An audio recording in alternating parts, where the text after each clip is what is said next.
Welcome to Real Wisdom with NK, a Midwest Film Festival podcast where each week we explore the journeys, insights, and lessons from the incredible filmmakers and creatives shaping Midwest cinema.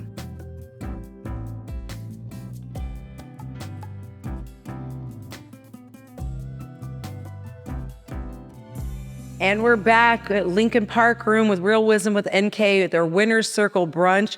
I am super excited to now be sitting down with the grand prize winner of the Best of the Midwest Awards, as well as our Best Actor and Best Actress. Hello, y'all. All right, let's go down the line. We'll start with you, Ashlyn. Say who you are, where you're from, and what film, and then we'll talk a little more. Okay, cool. Hello, my name is Ashlyn Lozano. I am from Riverside, California, which is the poor man's LA. And then I lived in Salt Lake City, and then I came to Chicago, and I've been in Chicago for 15 years. I played Marlene in a film called Tame, which was in the festival. Amazing. Yay, let's give Ashlyn a round of applause, y'all. Hey, I'm Brian Zahm. I did the film Able. We got the grand prize, which was super Sure cool. Did. And cinematography, which is really, it just means so much to me as well. But I'm from Ohio. I've been here for 12 years. This event has kind of made me, I've always felt like an outsider, but this kind of makes me feel like a Chicagoan. Yeah, you are, baby. Welcome. Bienvenidos. My name is Ben Bishop. I played the lead for Hamster in My Head, won Best Actor. I'm originally from Arkansas, and I find it funny that Arkansas and Ohio are just saying the state, and you said a city. I think we can just leave it at Arkansas. All of you are in different perspectives on the film. For you, Brian, it's going to be more so because you wrote it, directed it, and and did the cinematography on it, right? Yeah, you did all the things. Such a beautiful piece. I'm going to go with the actors first to talk a little bit about what the film was about, what your particular role was in driving that story, and how you kind of prepared your character.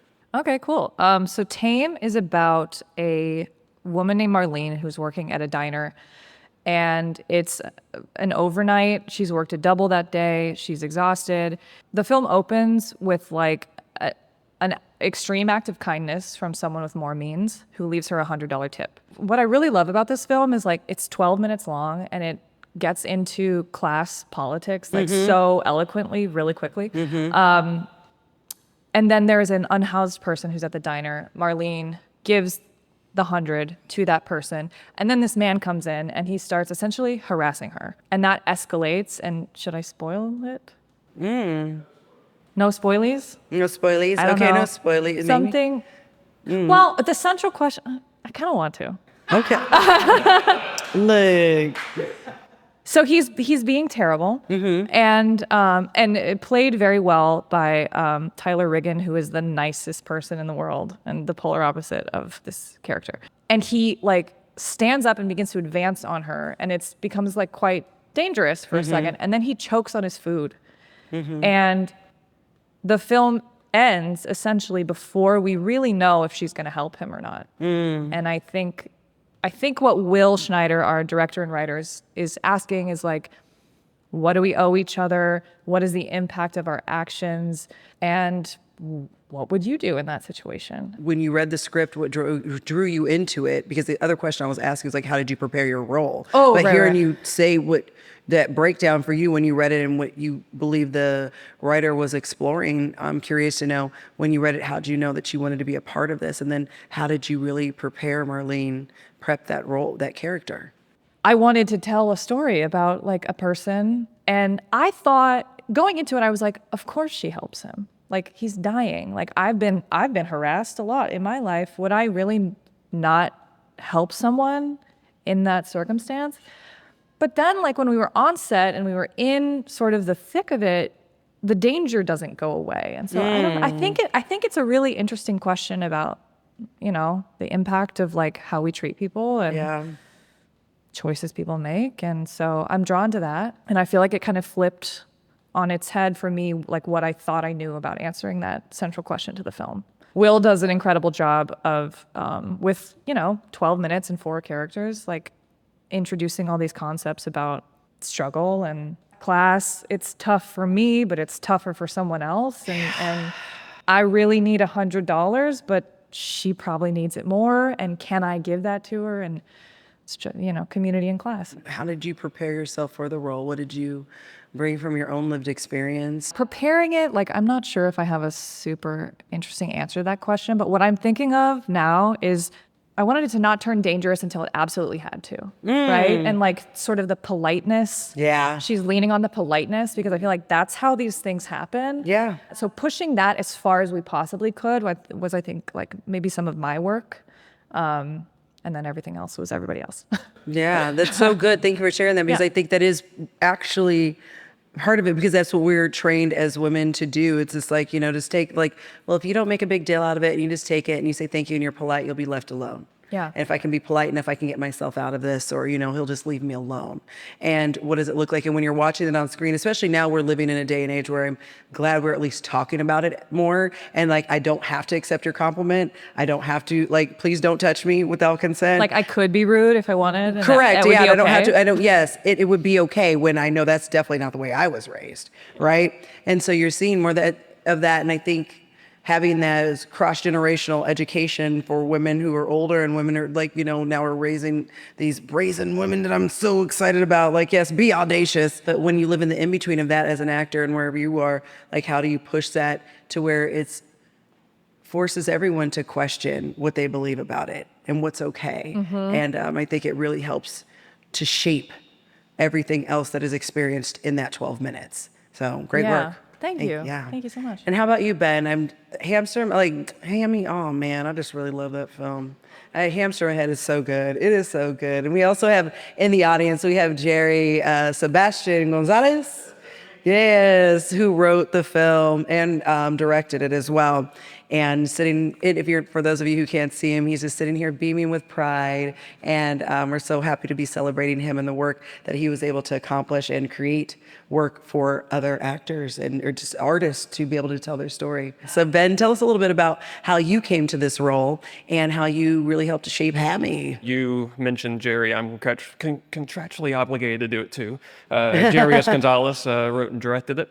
I came across it from seeing the audition notice, and he sent it to me, and I didn't get it, and I thought it was dumb, and I didn't look at it again. And then our mutual friend, Tommy Martin, messaged me and he said, I can't see anybody else playing this. You should look at it again. And I did, and I was like, oh, now I get it. This is wonderful. So, Hamster in My Head is about a genetically enhanced hamster that is created in a lab and escapes in a mech suit, your boy, and is out looking for love. And Tammy's out here on his swipe right, swipe left life. yeah. And the idea of feeling like something's missing in your life or feeling alone and unrequited love, it's not really unique to anybody. And so just playing it truthfully while being very silly along the way. We talked about what stage of operating the mech suit for each scene of how well is he moving now, or how well is he talking? Does he understand how to smile now? There are two back-to-back works by James Gunn where it's like a body snatchers thing, and they talk about learning to smile is new with each body. And then there's a scene where they all have their own smile because they did the smile that they did in the last body. And so that was something that we definitely talked about of how does Hammy smile at first and how does he kind of figure it out and Did it take a while for you to get that in your body, or did it come pretty naturally? It came pretty naturally. People have asked, how did you develop your character? I'm like, I don't know. I thought this would be funny, so that's what I did. And luckily, other people thought it was funny. Did you have a lot of fun prepping for this? Yeah, no, it was a great time. It was a great time filming it. And it was really fun to just have Jerry say, try something different this time, and making the crew laugh and everything from just whatever silly thing that we decided to do. There's a water pipe that Hammy goes to get a drink out of. And Jerry said on set, I want you to grab the pipe and then go like this to put your mouth on. I went, yeah, okay. And I didn't think it was being serious. And so I just kept pretending to drink. And then after doing it for a minute, I was like, are you going to call cut? Is there more you want? He said, do the thing I told. Oh, I didn't know. Yeah, yeah, I'll do it. I'll do that. I'll do the joke. I didn't know you were serious. Brian, for you, the work that you have created really started with you as an educator that led you to this story. So share a little bit about this beautiful story of Abel and how it came about. 'Cause it's such an incredible story. Well, I teach at DePaul University. I teach at the School of Cinematic Arts, mostly experimental filmmaking and visual design. And basically, right before the pandemic, 2019, 2018, somewhere in there, it's all starting to blur at this Yeah, it point. does. I had a student, and it was Abel Berman. He was 52 at the time, a graduate student. And every time I walked into the classroom, he'd be in the same seat in the front corner of the room. He'd be looking straight forward. And just for those of you who know, Abel is blind. He woke up blind one day. That's what the film's all about, Abel. He's a professional photographer. And he was going back to school to basically become a documentary filmmaker. And then he was in our documentary filmmaking program. Long story short, he was always there. And then I started showing films, and he never looked at the screen while I was showing films. And so after the second class, I'd never seen a student do that because I like to watch the students and see how they react to certain things. And basically after the second class of him not looking at the screen, I walked up. I was like, "Hey, Abel, I notice you don't look at the screen when I show films." And he said, "Well, I'm blind." I was like, "What?" I had no idea. He didn't have his, they call it an ID stick. That's the stick that blind people use to go through life. And he doesn't wear glasses a lot of the time, and his eyes are actually fine. It's just a Like an ocular nerve? yeah, it's a neurological thing. I learned about that. He was an older student. He's in my age range too, and so he ended up dropping out of the class. A few weeks later because it's a production class, and you got to do a lot of things. And so he was just kind of getting back into the swing of things. And, he was challenged by a person in his life. He was feeling down, and he was challenged to do something. And, it's either, stop doing stuff and give up on life or go do something. It was basically the message. And so he had enrolled at DePaul, and then shortly thereafter, he lost his vision. And so he's like, okay, I'm there. I can take classes. And so he enrolled in my class, and he dropped out. I didn't know about his support system or anything. So I just stayed in touch. I was like, "Hey, Abel, how you doing? What's going on? You dropped out. What's up? And if you ever need anything, you know where to find me. And, always reach out. I'm always there for you." And so we stayed in touch for years, and then we started talking more regularly and eventually getting coffee and stuff like that. And then, I learned more and more about him, and he's such a great storyteller and incredibly accomplished photographer. His work's so beautiful. And then one day we were having coffee, and I just asked kind of randomly, I was like, "Would you ever let anybody make a film about you?" Because he told me this one story. I just was like, "Oh my God, amazing." And he was like, "Would you like to do it?" And I'm like, "Yeah." And then, because I know the enormity of telling somebody's story, who's a real person. I mean, that's a really big deal, because you don't want to misrepresent them. You want their spirit to shine, and I mean that's pretty much the job. And yeah, so I left the coffee shop that day, and I just was like, "Oh my God, what have I gotten myself into?" Because I'm older. I used to be crazier when more energy, stronger when I was younger, and now I'm just like, I can do stuff, but not when I was when I was a kid. I was when I was younger, I was just like just 24/7, just Right. work. No matter your age, as an independent filmmaker and artist, like, what the hell did I just get myself into? Right? You have these big ideas and you get excited about it, and then you start thinking about the production of it and what it's going to require. And you're like, oh my gosh. It's when you're at the summit, and then one day you look back and you're at the top, and you somehow made it up that hill that seems so insurmountable or such a crazy idea.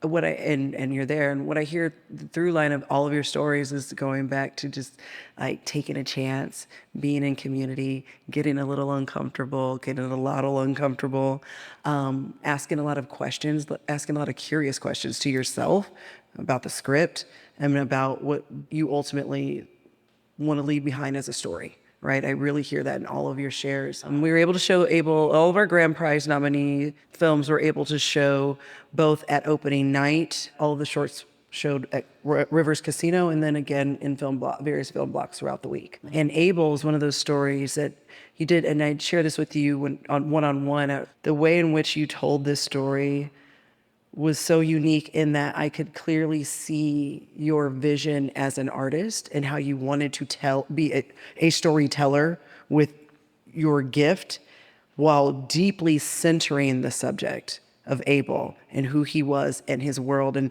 how he saw the world through his eyes and what it looked like when he could no longer see his world in the same way. Everything was all voiceover of Abel. I know that for certain. And then you used all of his work, all of his photography work to tell the story as he narrated it. So if you'll share a little bit about that process, because it was just absolutely incredible. Basically, I always establish rules when I'm making a film. I have like guidelines, I have motifs and that sort of thing. And then, so with Abel, one of his things he talks about is ever since losing his vision, he used to be a professional photographer, so he used to judge people visually, and he talked about that potentially corrupting how people come off in his mind, because he's done this prejudgment. And As we all do as humans, right? yeah. So I was like, well, I'm definitely not going to show Abel. And his voice is so comforting and beautiful. But he hates his voice.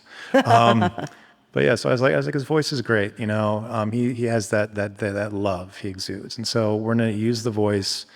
And then, an artist, you can really get to know an artist like through their work. And so, his spirit lives in those photographs. And so, when he gave me his archives, I went through about 10,000 pictures, give or take. Wow. And it took me about 20 days to photograph and do everything, go through everything. I'm just like, I'm going to represent him through his work, and then also not compromise his particular composition, his colors, all that. But I do want to make it artful, and I want that art to reflect the way, for instance, he sees the world, things he's experienced, and things like there's a lot of blurry stuff, more watery kind of flowy textures. He's got like 2 to 5% partial vision. It's his right eye at this point. His left eye is completely blind. And what he sees out of the right eye is just everything's just blurry. Even colors have changed a bit for him. So the only way he can see anything at all, like anything, is if you basically have he'll take the phone screen and just put it right on his eye, and he can see a little bit. Oh, wow. I wanted to, represent kind of the way he experienced the world, have things, come out of those blurs. I wanted the world to go from bright to dark, because as he woke up in a world of darkness. And so there's lots of layering of photographs. And then I wanted to play with time. And so he says time has new meaning due to his loss of vision. And he says it's very fluid, and what happened 20 years ago seems like it just happened 2 hours ago. And so I used a variety of different techniques, under cranking, which is the fast motion, over cranking, which is slow motion. I used some regular 24p stuff. And so I used a whole variety of different camera techniques to kind of make time move in different ways. And then I also did lots of recalls of photos we'd seen earlier. I'd have them come back at the end and stuff with little touches. So I wanted to kind of, it was really important to celebrate his work, but then also understand how he is experiencing the world and all the things he's overcome. The last thing I will say is that when I first started going through his archives, I was just like, holy crap, I don't know if I can live up to the grandeur of his work. I was just scared. I was scared. I was frankly terrified. But I was excited, and like every picture, I was like, I'm going to come to some duds.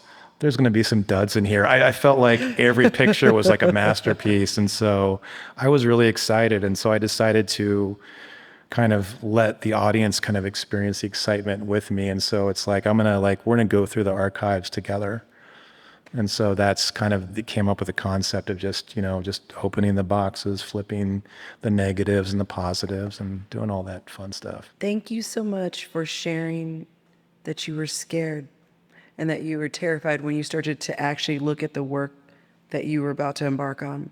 Because as you sit here as a grand prize winner, I think it's so important for us to hear this on the journey, because no matter where you are in your process, no matter where you are in your career, we all find a time when we're scared.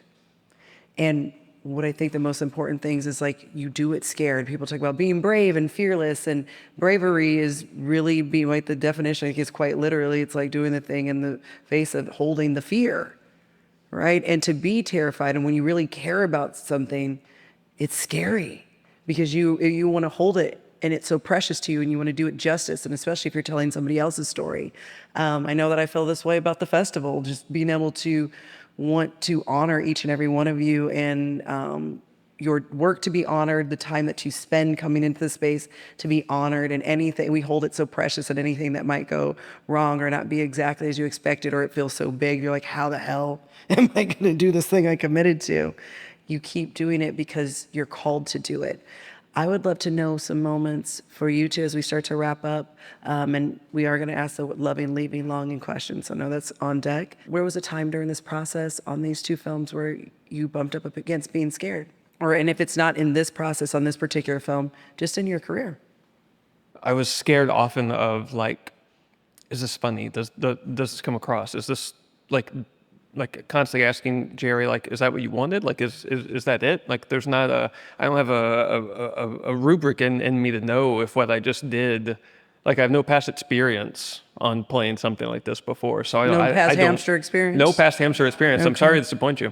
I don't know if this is working. Just because we're laughing about it on set, like, is this translating the way that you want?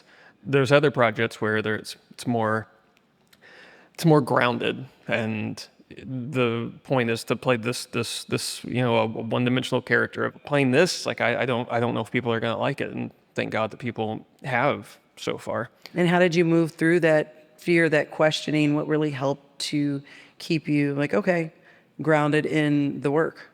Checking in with Jerry and our the co-star Lorena Gonzalez. She's awesome.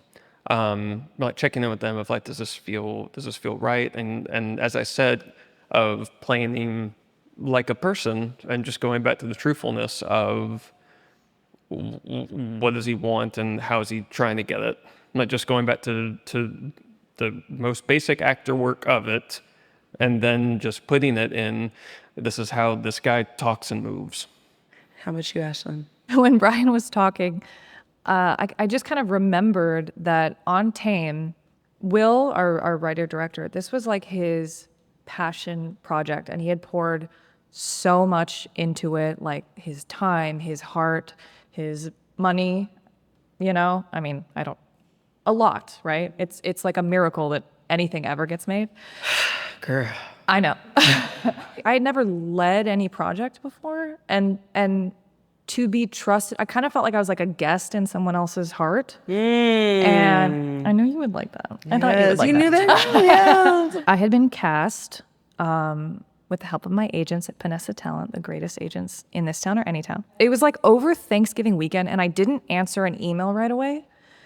And Will sent me like a follow-up email where he, without like getting into any details or anything, I think he was kind of worried I was going to pull out at the last minute or something, and that was the moment where I was like, oh, he doesn't know me at all. And like, he doesn't know that he can trust me, and he's trusting me. And so there was some fear in terms of like, okay, I want to honor this person's like generosity and heart. And that carried through on set of like, I'm a guest here, and I get to share it, but like, we're meeting for the first time. We're learning how to communicate with each other, and that's kind of crazy. That's kind of a crazy thing to do. Yeah. I sort of carried the pressure, which I put on myself, like nobody else was putting it on me, of just like wanting to make sure that I was being as generous and as respectful. And every single person showed up every day with like professionalism and humanity and a sense of humor, and that that was where I got my courage and I could relax, because I was like, okay, everyone here is like on their A game and everyone's kind and I don't need to worry about it so much. But I did, you know, I wanted to like show respect for this like incredible amount of trust that was put in my lap.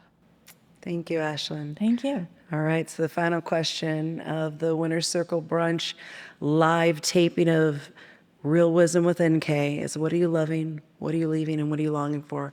I'm going to start with you, Ben, and then I'm going to go to you, Ashlyn, and you're going to take it home for us, Brian. I'm loving this year. I'm having I think it's my happiest year of my entire life. Oh, come on, happiest chick. Let's give that. We love a happy. We love to hear that. Everything just seems to be going pretty well right now. That's very nice. I'm leaving behind, or attempting to, the feelings of unworthiness of that I don't deserve any of the happiness or deserve an award or any opportunities or anything like that. So I'm trying to leave all that behind. And I'm longing for, I know it's the cliche answer, I'm longing for tomorrow, because so many other great things are on the way. I have to mention him again. Jarius Gonzalez and I, and then John Wolf here, we're going to be making a big spooky house. Oh. That's not literally tomorrow, but you know. So But almost. It's the tomorrow rising. Okay. Come on, Horizon. Tomorrow Rising. I like that. I love your nails. Oh, thank you. I want to know. I'm loving your nails, and I want to know about them. But I can ask you after. No, I want you to ask me now, because I'm going to tell you. Are they press-ons? No, they're not. They Builder are gel? Gel X, I think. I got them. So the reason I love that you said that is because they're actually, because I always just had my own nails, but I am playing Mamie Till Bradley in Trial on the Delta, a collaboration, and I Very was able topical. Yes. You heard about the Chicago honoring Emmett Till? So I will be going back as soon as we wrap this. I will be going back into my fittings and going back to play at the Obama Center. So Wow. yeah, so that's why I got my nails back on, so I could start getting back into. Can you get us in? Right, I'm It's just sold out. No, it's. So, I looked at those tickets prices. I was like, oh, I'm glad I'm playing that role, because. So I knew that I needed to show up fully for this beautiful community, and at the same time show up for Mamie and her story. And when I played her, like in researching her to the depths as we do as actors, she would get her nails done, and she had this exact color of nails, and she had long nails, and so she wanted to do that to be a Chicago girl. So I got them put back on last week. I took them off after the show when we wrapped at the end of March, put them back on last week so I could slowly start bringing her back into my body. So thank you, and Mamie thanks you too.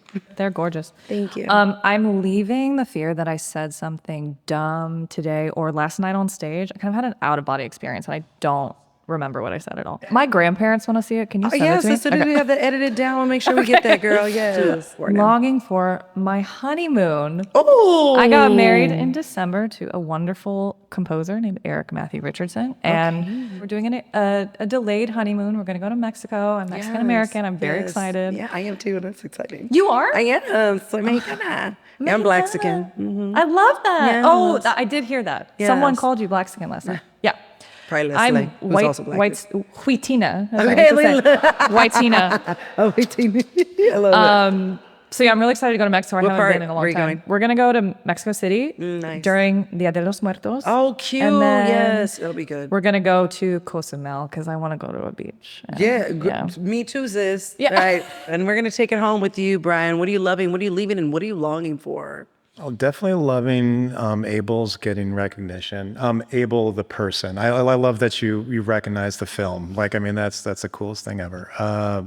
But the fact that people can experience Abel Burman's work is really important to me. And the way that people can start to learn about overcoming the obstacles. Just little things in that film, like learning to eat again, is something like I never thought of it in a million years. And then, so I'm really happy that, Abel can be celebrated. And then also we can, the whole audience can learn more about what it is to lose vision. So I think that's so important.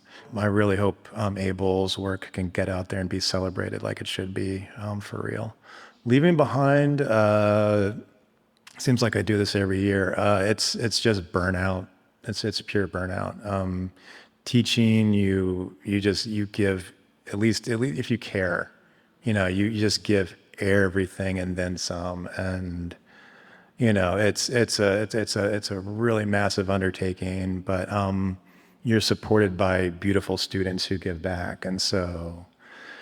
But still, the burnout will happen. And Will was one of my students. I was going to ask you. Yeah. Will is an amazing student. My God, he just soaked up everything, and then his enthusiasm and love for film is like, I love Will. Totally. And Brian, didn't you share that there was several of your students work in the festival this year? Was that right? Yeah, and over the years, Yeah. Was George one of your students? George Elsie Jr. Oh, George. We got to talk. I'm working yes. with George in like 2 weeks. I'm very excited. Okay, amazing. Oh, cool. Yeah, George he's so beautiful.